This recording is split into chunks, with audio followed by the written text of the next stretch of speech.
ஸ்ரீமாத்ரே நமஹ. ஒவ்வொரு ஆலயங்களிலும் மூலவரை பிரகாரத்தின் வழியாக வலம் வருதல் மிகவும் சாலச் சிறந்தது. ஒவ்வொரு கோயிலுக்கு போகிறோம்னா தெய்வங்களை சுற்றி வருவதனுடைய பலன் கணக்கில் எண்ணிலடங்காதது. அதாவது ஒரு சிலர் 9 முறை, 11 முறை, 16 முறை, 15 முறை, 21 முறை என்று வலம் வருவார்கள். ஏனென்றால் அந்த வலம் வருபவர்களிடம் கேட்டு பாருங்கள், அதனுடைய எப்படி பவர்ஃபுல்லாக இருக்கும். ஏன்னு கேட்டாக்க, நம்மளுடைய இடது பக்கம் நம்ம முன்னோர்கள் பித்திருக்கள் நம்ம துணைக்கு வருவாங்களாம். வலது பக்கம் தெய்வங்கள், நம்மளுடைய இஷ்ட தெய்வம், குலதெய்வங்கள் துணைக்கு வருவதாக ஒரு நம்பிக்கை. அப்போ மூலஸ்தானத்தை நம்ம வலப்புறமாக வலம் வரும் பொழுது எத்தனை சுற்றுகிறோமோ அந்த கருவறையிலே இருக்கக்கூடிய அந்த நேர்மறையான ஆற்றல், அந்த தெய்வீக சக்தி வாய்ந்த ஆற்றல் நம்மளுடைய வலப்புறம் இருக்கக்கூடிய தெய்வ பலம் பெறுகின்றது. ஆகையினாலே மூலவரை, அதாவது மூலஸ்தானத்தை, கருவறை எவ்வளவு நம்ம சுற்றி வலம் வருகின்றோமோ, பிரதட்சிணம் வருகின்றோமோ அவ்வளவுக்கு நல்லதொரு பலனளிக்கும். அதை காட்டிலும் ஆலயங்களிலே கருவறையை சுற்றி பரிவார தேவதைகள் இருப்பாங்க. இந்த பரிவார தேவதைகளில் எத்தனையோ ஆலயங்களில் முருகப்பெருமான் இருப்பார், விநாயகப் பெருமான் இருப்பார், துர்க்கை அம்பாள் இருப்பார், இப்படி பைரவர் எல்லா தெய்வங்களும் இருப்பாங்க. இப்போ விநாயகப் பெருமான ஔவையார் பாடிண்டே அவருடைய பாதத்தில் இருக்கிறதா ஒரு கணக்கு. முருகப்பெருமான அருணகிரிநாதர் பாடிண்டே இருப்பார், அம்பாளை அபிராமி பட்டர் பாடி, இப்படி பக்தர்கள் எல்லாருமே அவ்வளவா அந்தந்த தெய்வங்களுக்கு காலடியில் அவங்கள சேவிச்சுட்டே இருக்கிறதா கணக்கு இருக்குது.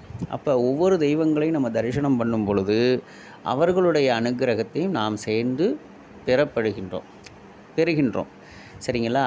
அப்படின்னும் போது இந்த பிரகாரங்கள் எத்தனை தெய்வங்கள் இருக்காங்கன்னா, அந்த தெய்வங்களை மட்டுமல்ல, பரிவார தெய்வங்களை மட்டுமல்ல, அவங்களுடைய அடியார்களையுமே நாம் வணங்கி வர்றதா சாஸ்திரம் சொல்லுது. பைரவருக்கு சனீஸ்வர பகவானுக்கு குருநாதராக திகழ்பவர்.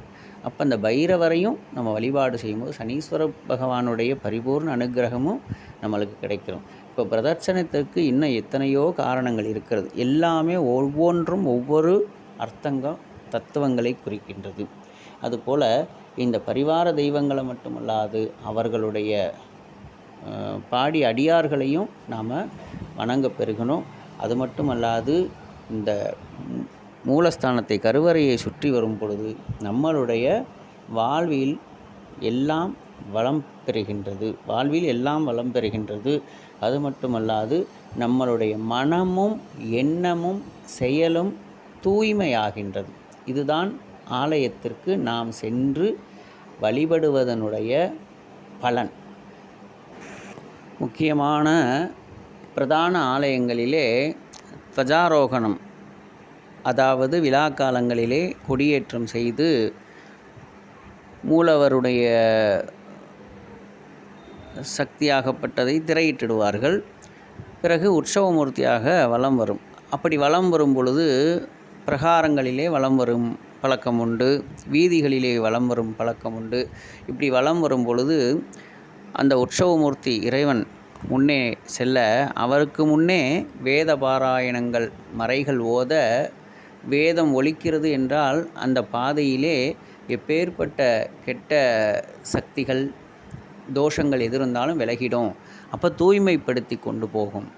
ஆகையினாலே அந்த வேத பாராயணம் ஒலிக்க பாதையை சுத்தம் செய்து இறைவன் அதிலே வலம் வர, அந்த இறைவன் போன பாதையிலே அவருக்கு பின்னே நாம் செல்ல, அந்த இறைவன் போன பாதையிலே நாம் நல்வழி செல்கிறோம் என்பதுதான் இந்த பிரதட்சிணம். உற்சவர் வலம் வரும் பொழுது நாமும் இறைவனுக்கு பின்னே போகும்போது ஒரு வார்த்தை சொல்லுவாங்கள்ல, யாருடைய பின்னே நம்ம செல்கிறோமோ அவர்களுடைய வழியிலே தான் நாம் உயர்வோம் என்பது. அப்போ தெய்வங்களுக்கு பின்னே நாம் செல்லும் பொழுது நம்மளுடைய வாழ்க்கை தரமும் நல்லதொரு வளமையை பெறும். ஓம்